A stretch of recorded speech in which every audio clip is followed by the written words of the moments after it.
Hello, my name is Jason Ramey. I'm the District Attorney for Rockingham and Caswell counties here in North Carolina.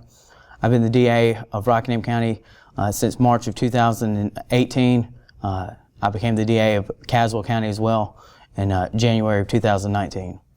I've worked for the state of North Carolina for over 8 years as a prosecutor, and I've seen the devastating effects that drugs have had on this community, both in Rockingham and Caswell, but across the state of North Carolina. I've seen the families that have been torn apart. I've seen the crime. I've seen the strain that's on the Department of Social Services, and it's been a huge problem. But I've also seen it up close and personal.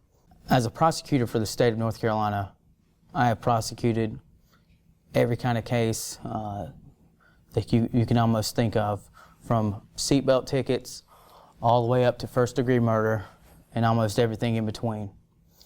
And I can tell you that the strain of drug use has overwhelmed the court system. So many crimes have been committed by people that were addicted to drugs, that were trying to find a way to get another fix. I've seen the strain that the Department of Social Services has endured as so many children have been taken away from parents that are battling addictions to drugs, and the damage that does to their children. But I've also seen it up close and personal in my own life. I'd like to take you back to January 19th of 2005. I remember sitting on the couch just another morning. I was 18 years old. I was about to start college a few days later when my mother walked in with a look of terror on her face, which was very unusual. My mother was one of the strongest women that I've ever known in my entire life. But I remember as she walked in, I asked her what was wrong, and all that she could get out was that Christy is dead. Christy is dead. And my sister, Christy, was about a year and a half older than me. We grew up exceptionally close. My mother had 5 children, my mother and father had 5 children, and we were all born within 7 years, and I'm right smack dab in the middle, third. My older sister, Christy, she was a year and a half older than me, as I said earlier, and I never knew any life up until that point without her. And my sister was a good person. She was a positive person. She liked to laugh, have fun, joke.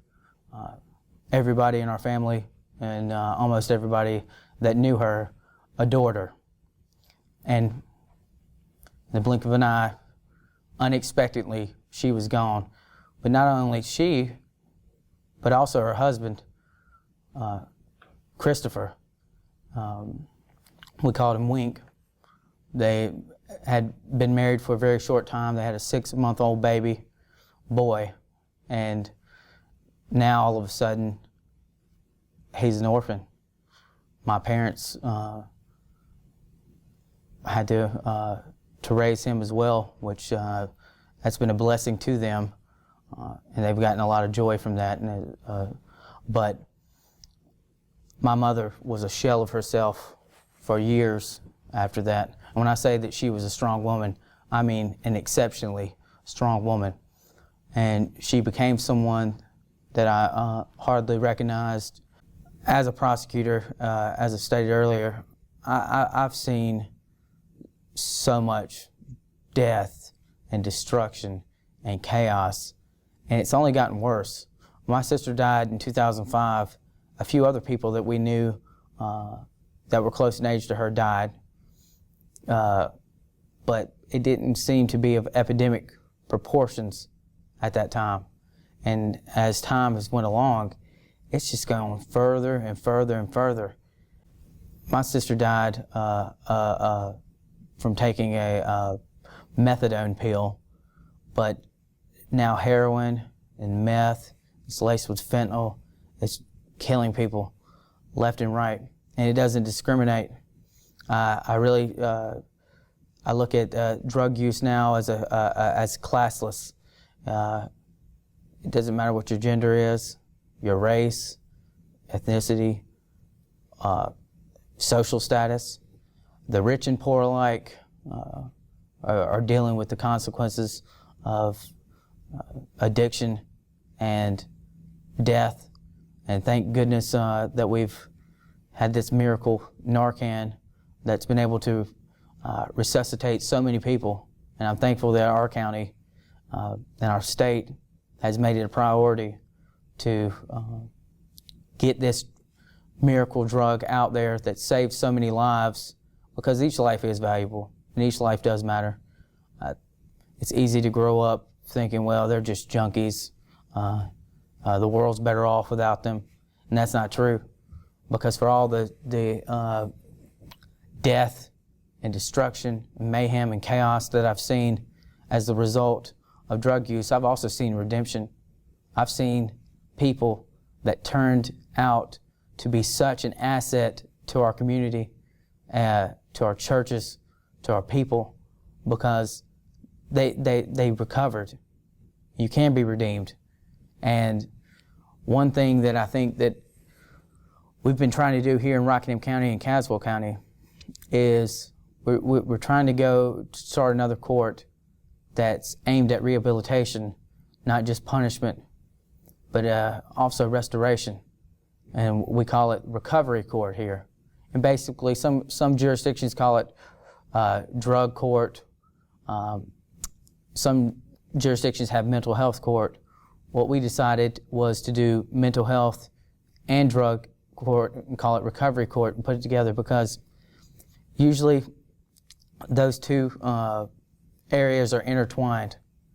Where you have frequent drug use, you have mental health issues. Where you have mental health issues, a lot of times those people turn to drugs.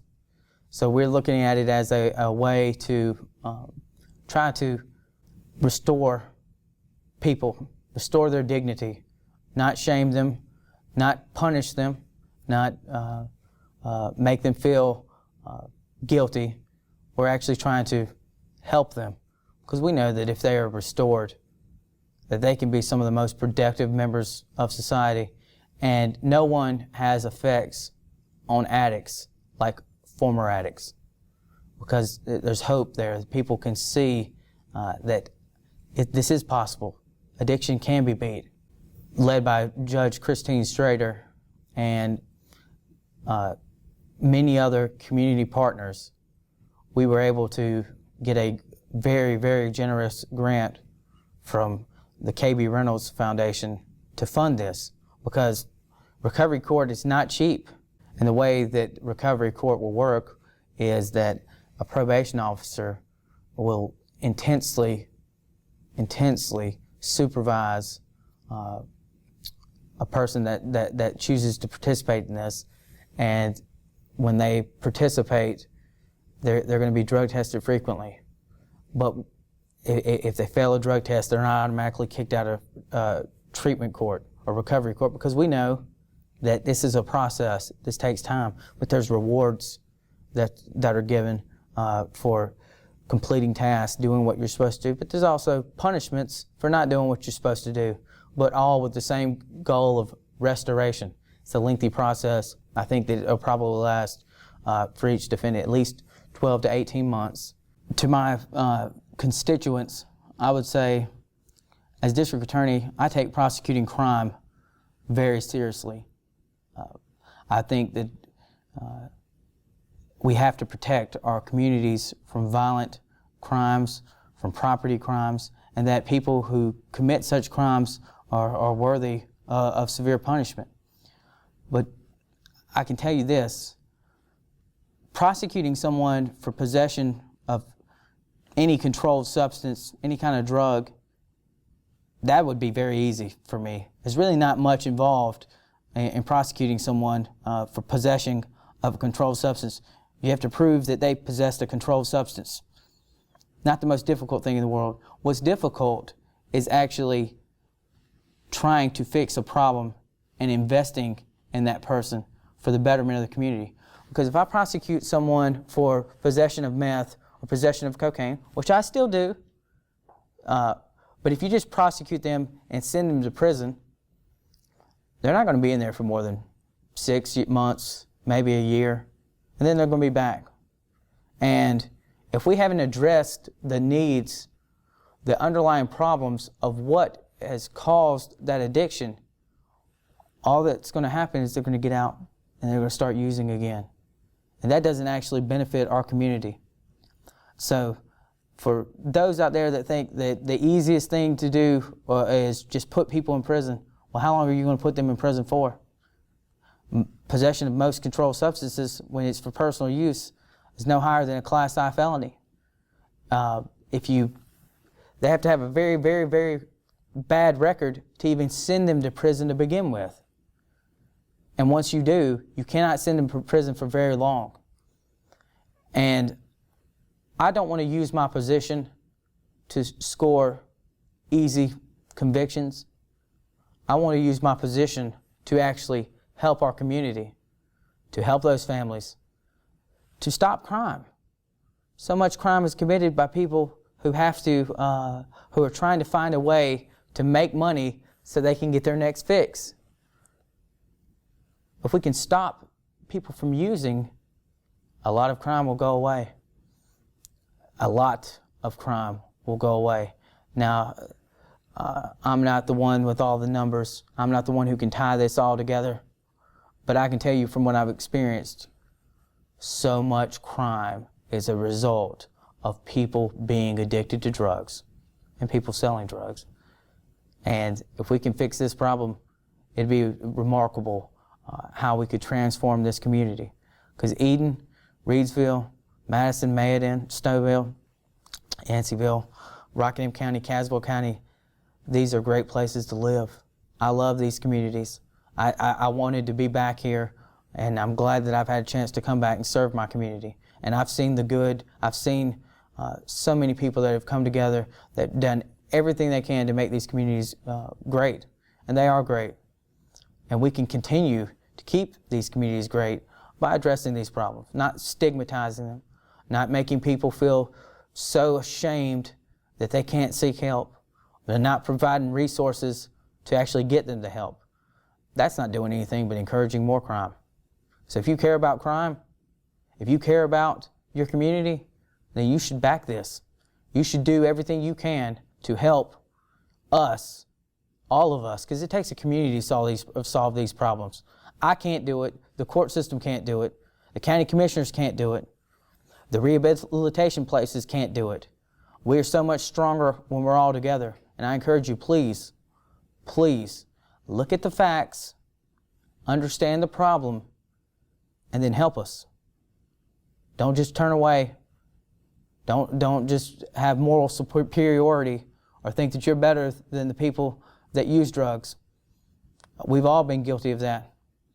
But I know too many people that have used drugs that were better than me, that fell, that had were going through something that they gave into temptation. And take heed lest you fall. Be humble and care about your fellow man. To the families that are dealing with individuals, family members that are battling addiction, I would just tell you, do not give up. There is hope. My family has dealt with addiction for years and years and years, and I understand the pain, the frustration, the agony. But I will tell you, there is success. There's other places across this state that have tried new ways of attacking this problem, and they've worked.